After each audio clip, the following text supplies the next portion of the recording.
Muy buenas amigos y amigas y bienvenidos a este nuevo editorial del Jacobino. Feliz 1 de mayo, feliz Día del Trabajo, de los trabajadores. Y bueno, nos gustaría desde el Jacobino comentar, como solemos hacer todos los años, por qué este día sigue siendo importante a pesar del arrinconamiento que ha sufrido. Claro, se trata de una celebración que no interesa a los grandes poderes económicos y financieros.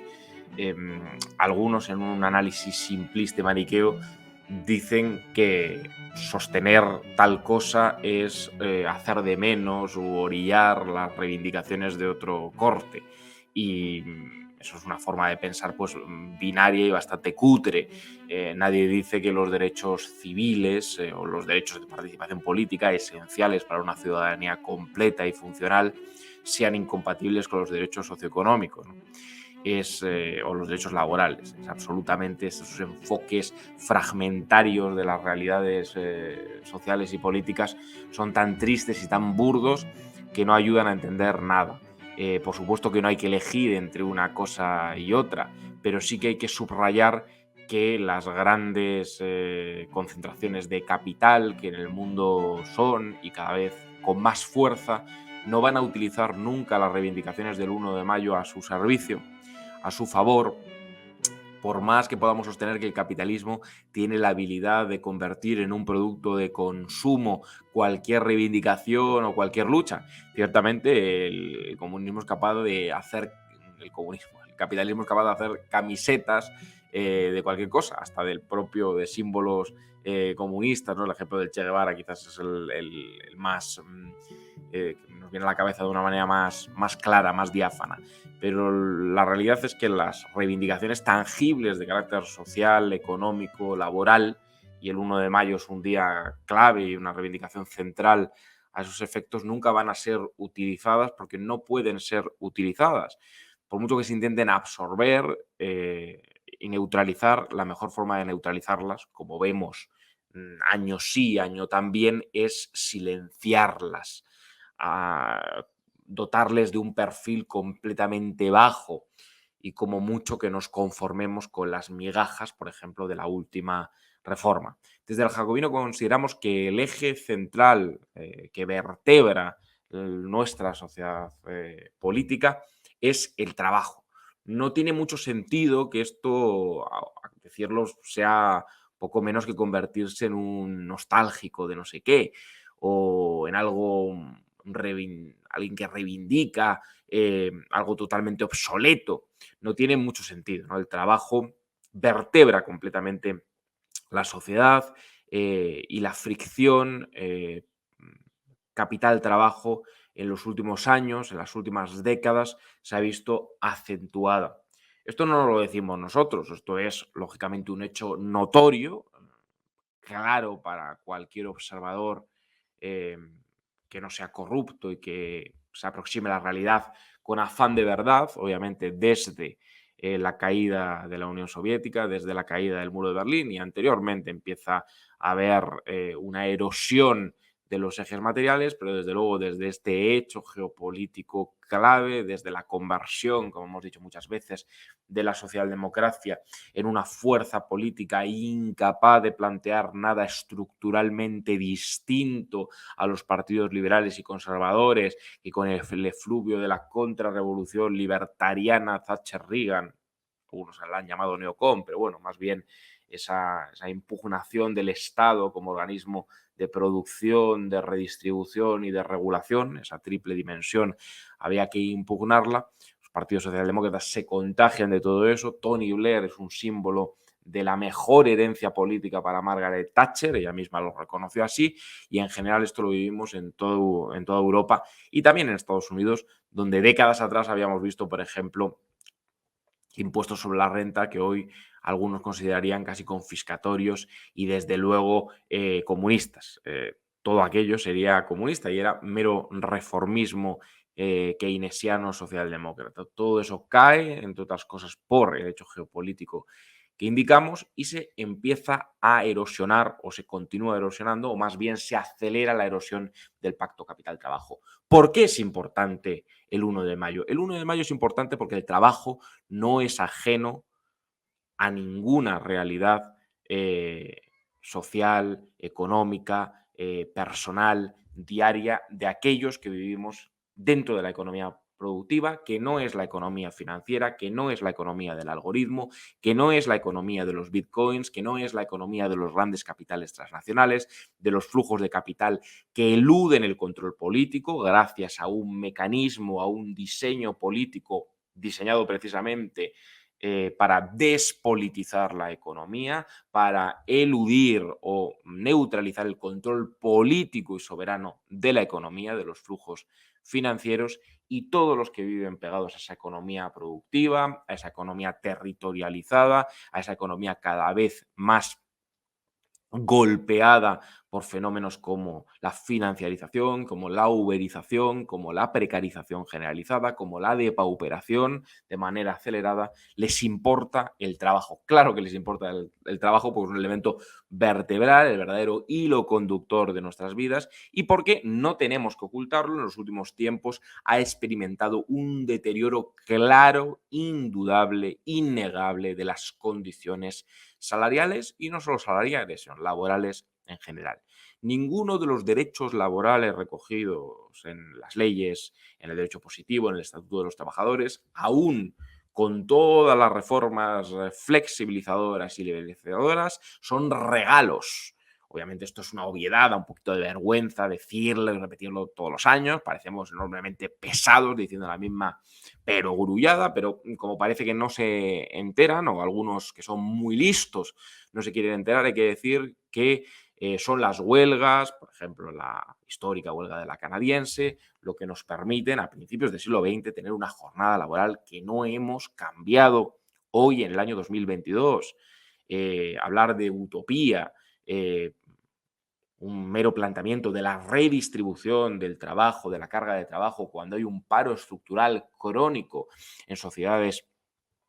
de la Europa del Sur, como la nuestra, como la sociedad española, y cuando tenemos una realidad, desde mi punto de vista, ya no solo ilógica y irracional, que es que con un paro crónico y estructural tenemos gentes haciendo jornadas dantescas, ilegales, por la vía de los hechos en muchos casos, a través de horas ordinarias o extraordinarias, que por supuesto ni se pagan, ni se reconocen, ni se cotizan, que están en una gran bolsa de fraude laboral, mientras que mucha gente no puede meterse o introducirse en el mercado de trabajo, y decir esto parece que está excluido completamente del debate público, que lo que hay que decir es precisamente que solo la flexibilización, solo la eliminación del salario mínimo interprofesional, solo competir con salarios bajos, solo flexibilizar aún más el Estatuto de los Trabajadores nos llevará a eliminar el paro estructural y crónico que padecemos. Pero los mismos que dicen esto son los que dijeron esto mismo exactamente antes de todas las reformas laborales, que en vez de subsanar los problemas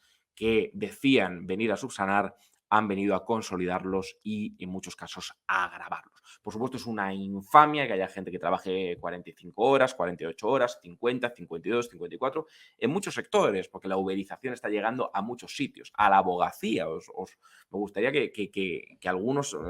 analizaran o se dieran cuenta de lo que están pasando incluso en los despachos grandes, en las grandes consultoras. Yo lo conozco. Es decir, esto, decirlo efectivamente, no es ser valiente. Esto imagino que cierra puertas profesionales, laborales. A mí, a estas alturas, me importa un carajo, y el precio de decir la verdad creo que es siempre la tranquilidad de conciencia, pero ocurre en grandes firmas, ocurre en grandes consultoras, ocurre en grandes empresas, no solo en los estratos en principio más bajos que uno le viene a la cabeza, no solo en los casos paradigmáticos de Uber, de Uber Eats, de Globo, de Deliveroo, o situaciones de fraude y absolutamente lacerante como el de las Kellys, como el de las empleadas de hogar. Por supuesto, hay muchos casos que son paradigmáticos, pero también en esas altas esferas, muchas veces relacionadas con una economía, en principio, de mayor proyección internacional, el fraude y la uberización está llegando a todos los sitios. Significa diluir los pocos derechos formales que nos quedan, sustituir las relaciones laborales por relaciones mercantiles, como hemos dicho en muchas ocasiones, sustituir la ajenidad y la dependencia, el marco de la ajenidad y de la dependencia, por un marco de presunta autonomía. Los liberales, la derecha de este país y una presunta izquierda que se comporta como si fuera más de derecha que la propia derecha, no habla de esto nunca, pero esta es la realidad. Dentro de la autonomía de la relación laboral, dentro de los trabajadores autónomos muchas veces hay un fraude ingente. Os lo dice un autónomo real y creo que lo primero que hay que hacer para proteger a los autónomos es discernir entre lo que es un autónomo real y lo que es un falso autónomo. Todo lo demás es hacernos trampas al solitario y engañar a muchísima gente. Y por supuesto, al bar de la esquina o a la tienda de la esquina no se la puede poner en el mismo saco que Google, Amazon, Facebook o las grandes concentraciones de capital que están generalizando un sistema de tratar como reyes, como dioses a los clientes teóricamente, porque salimos perdiendo por otro lado, y desde luego utilizar la fuerza de trabajo con unas condiciones de semi-esclavitud o esclavitud completa. Esta es la realidad. Podríamos contar otra cosa, tocar una melodía de blanqueamiento de la explotación, pero el jacobino no ha nacido para eso, sino para decir claramente las cosas tal y como las pensamos y además queremos firmemente tal y como son. Uberización, destrucción de las relaciones laborales y desplazamiento de las mismas al ámbito de la autonomía, de la voluntad de las partes, que no rige en el ámbito del derecho laboral. A todo esto podríamos decir que nuestro mercado de trabajo ha sido golpeado por fenómenos como las ETTs de 1994, que generalizaron la subcontratación de la propia actividad para degradar las condiciones de trabajo, para precarizar, para pagar menos y para establecer e imponer condiciones laborales peores. Esto es obvio, es claro, era la filosofía de la época, que venía de finales de los años 80, que ya generó grandes huelgas contra las políticas laborales de corte abiertamente flexibilizador, neoliberal, liberalizador, como queréis llamarlo, no nos perdamos en un debate nominal, que hizo el Partido Socialista y que, por supuesto, continuó y acentuó el Partido Popular y luego siguió haciendo el Partido Socialista con Zapatero y luego siguió haciendo el Partido Popular con Rajoy y este gobierno ha cambiado algunas cosas. Mientras que os estoy hablando, se están preparando contratos fijos discontinuos en fraude de ley. Esto está ocurriendo hoy a diario en nuestro mercado de trabajo. Podemos mirar para otro lado y contar un cuento y una película de ciencia ficción y seguir engañando a la gente y engañándoos, pero no estamos aquí para engañar, ya hay muchos que engañan y que nos engañan y nos toman el pelo a diario, pero la realidad es que los contratos fijos discontinuos se están suscribiendo en fraude de ley, como anteayer se suscribían en fraude de ley los contratos por obra y servicio. Y hay que decirlo con claridad. Mientras que os hablo y dentro de un par de días se van a volver a hacer miles de horas extraordinarias en fraude de ley, mientras que mucha gente no puede introducirse en el mercado de trabajo y sigue sufriendo el paro estructural que padecemos. Hemos puesto todos los huevos en la cesta del modelo productivo terciarizado. Obviamente lo hemos explicado 100.000 veces al no tener el control de un instrumento clave de la política económica, que es la política monetaria, nuestra inserción en la división internacional del trabajo en el ámbito turístico y en el ámbito de la hostelería y en el ámbito, sobre todo, después de que la burbuja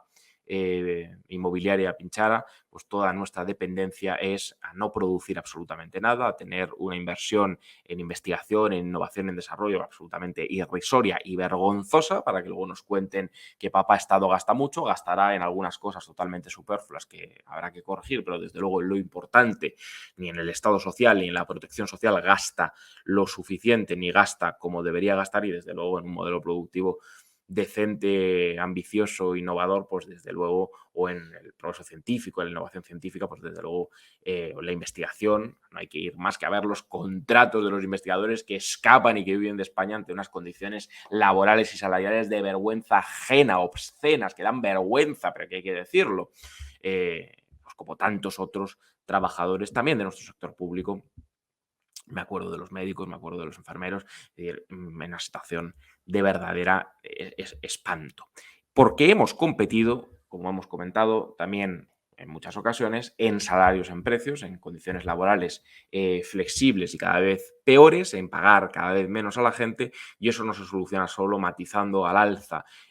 coyunturalmente el salario mínimo, que está muy bien, sino cambiando, obviamente, o metiendo mano a ese modelo productivo que no puede estar basado en competir en salarios, además en una economía totalmente abierta, lo cual es completamente dantesco. Eso nos lleva también a cuestionar a dónde carajo y de subordinación de los países del sur va al colapso y a la ruptura más absoluta y cada vez las bolsas de pobres, de gente pobre, de gente mísera, de desigualdades crecientes aumentan y eso es insostenible. Luego que viene el populismo, que vienen los malos malísimos. ¿Cómo no van a venir los malos malísimos si echamos efectivamente gasolina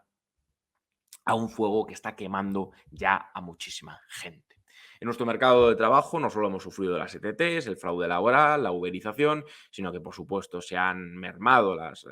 indemnizaciones por despido improcedente. En el caso del despido improcedente no se ha recuperado para nada en esta nueva reforma laboral y además no solo eso, sino que se ha vedado y se ha prohibido que hablemos de ello, lo cual es una auténtica tomadura de pelo. Se dice que el despido no interesa excepto para aquellos lobbies empresariales y para la COE cuando presiona para que no se toque eso. Entonces, si ellos presionan para que no se toque eso, para que no se reforme eso y para que no se recuperen derechos, será que realmente sí que interesa y les interesa mucho. Decir que abaratar el despido y que liberalizar el despido y que el despido sea libre y que se pueda echar a quien se quiera cuando se quiera y como se quiera, pues hombre, que eso fomenta la contratación y la seguridad jurídica de las empresas es una verdadera tomadura de pelo. Esto no se trata de pintar caricaturas sobre los buenos y los malos, sino decir que abaratar el despido es abaratar el despido, no fomentar la contratación. Por favor, no nos engañen, no nos tomen el pelo, porque la conversación solo es posible si se da entre personas adultas y no entre idiotas o entre interlocutores que toman al otro por idiota. Entonces, en particular en el Jacobino nos consideramos no ser idiotas. Lógicamente, el abaratamiento del despido es abaratamiento del despido, no fomento de la contratación, ¿no? Que quede claro esto. Yo creo que es bastante factible y bastante entendible. Entonces, cuando se quitaron los salarios de tramitación fue para lo mismo, para facilitar el despido, y cuando el despido nulo pues es un despido que prácticamente no se da más que cuando se vulnera algún derecho fundamental que ya encuentran las empresas subterfugios para no vulnerarlo explícitamente, sino implícitamente, y cargarse al trabajador de turno, pues eso se puede hacer y es factible. Y por esa vía y por ese camino y por esa senda no hay forma de mejorar ni de cambiar la dinámica de mucha gente. Lo que es inaceptable, y voy terminando, es que la vida de muchas gentes se haya convertido en la lucha descarnada y desesperada por la supervivencia, en una situación de pobreza, de desesperación, gente que está fuera del mercado de trabajo, gente que está dentro del mercado de trabajo, no en una situación de privilegio, que alguna vez nos confundimos, la dualidad no es entre los que están fuera y los que están dentro, por supuesto el que está fuera está mucho peor, pero el que está dentro muchas veces está puteadísimo. No, es que con tener trabajo vale, no, con tener trabajo no vale. Los trabajadores pobres es una figura generalizada y expandida y eso no vale. No es la solución de nada, como nos decía la señora Ayuso, tener trabajo vale, no hay trabajo es basura. Bueno, lo que es basura es esa ideología y esa propaganda de M mayúscula punto. Es una tomadura de pelo y es una auténtica vergüenza. Claro que hay trabajos basuras, trabajos infames, trabajos que se parecen más a una situación de esclavitud abierta que a un trabajo propiamente dicho, sin condiciones, con los accidentes de trabajo que crecen, accidentes en el centro de trabajo, accidentes in itinere, en general accidentes laborales que van creciendo y que están también invisibilizados, porque obviamente el foco del poder económico, financiero, mediático, no le interesa ni puede convertir eso en una serie de Netflix que sea simpática, sino como mucho en una película de Ken Loach que sea muy antipática, muy válida y valiosa, pero que obviamente nos deje el estómago revuelto y la gente quiere entretenerse, pasárselo bien y que todo termine de color de rosas con una sonrisa de cojones, pero es que muchas veces no se puede terminar con una sonrisa porque la realidad de las vidas de mucha gente es una realidad dantesca, dramática, oscura y gris, y hay que decirlo claramente porque vamos cada vez hacia una depauperación más generalizada. Eso es lo que ha provocado este capitalismo financiero, especulativo, de ultra privilegiados de unas supuestas clases medias que eran lo que se amparaba el capitalismo para protegerse, que cada vez son menos medias y son más bajas, más pobres, más desiguales y más desamparadas, con un estado social que se va recortando y con un trabajo cada vez más degradado y más precario. Por eso el 1 de mayo, más que darnos abracitos y sonrisas, hay que reivindicar reformas radicales, meterle mano a este sistema productivo. No se trata de decir que vamos a crecer recuperando derechos laborales, pero estoy seguro que para crecer y para repartir la riqueza tiene que ser una base no solo de moralmente aceptable, moralmente respetable, que no es la base de la explotación generalizada, de la explotación descarnada, de volver un siglo atrás con una apariencia de maquillaje tecnológico, con una especie de maquillaje y de aplicaciones tecnológicas de móvil que nos digan, oh, esto es el progreso. No, esto está muy bien, pero tiene que ser al servicio de los ciudadanos, no al servicio de la destrucción de la idea de ciudadanía y de la destrucción de los derechos. Eso no es progreso ninguno. No estamos en contra de las aplicaciones tecnológicas, estamos en contra de la utilización utilización de instrumentos para maquillar lo que es la destrucción de las relaciones laborales. Habrá que crecer en I+D, en cambio de modelo productivo, en reindustrializar el país como se pueda y cuanto antes, porque desde luego en el sur de Europa y en este contexto nos vamos al precipicio, pero el trabajo no puede seguir convirtiéndose en otra cosa. El trabajo no se puede convertir en semi-esclavitud, el trabajo no se puede deteriorar más, no podemos seguir con esa ficción de que hay que sentirse empoderado, emprender, de que la culpa es tuya, que la responsabilidad es tuya, que si te va fatal es porque no lo sientes con mucha fuerza para salir del hoyo, porque obviamente hay esfuerzo, hay trabajo que tenemos que hacer y que muchísima gente muy talentosa, muy trabajadora y muy esforzada hace y que aún así no le sirve para salir del absoluto hoyo, sino que, es más, hay gente que trabaja cada vez más y cada vez se hunde más en el hoyo, porque hay unas condiciones estructurales de origen, de herencia, que es la fuente genuina de desigualdades y desde luego de un trabajo cada vez más precario. Así que hay que denunciar esto, hay que alzar la voz de una puñetera vez, hay que dejarnos de propaganda, de programitas, de las reformas laborales que lo cambian todo y realmente son lampedusianas porque no cambian absolutamente nada más que un 5%. Yo sé que hay algunos que necesitan decir lo contrario porque viven de eso y porque por supuesto están al servicio de su vocación de corifeos, pero nosotros estamos al servicio de decir sinceramente la verdad, y la verdad es que las relaciones laborales siguen degradadas, precarizadas, obscenamente degradadas, obscenamente precarizadas, y hay que meter mano ya a eso para reivindicar que los derechos laborales son el cimiento de una sociedad política digna, justa, igualitaria y libre, que no es la que tenemos en estos momentos de ninguna de las maneras.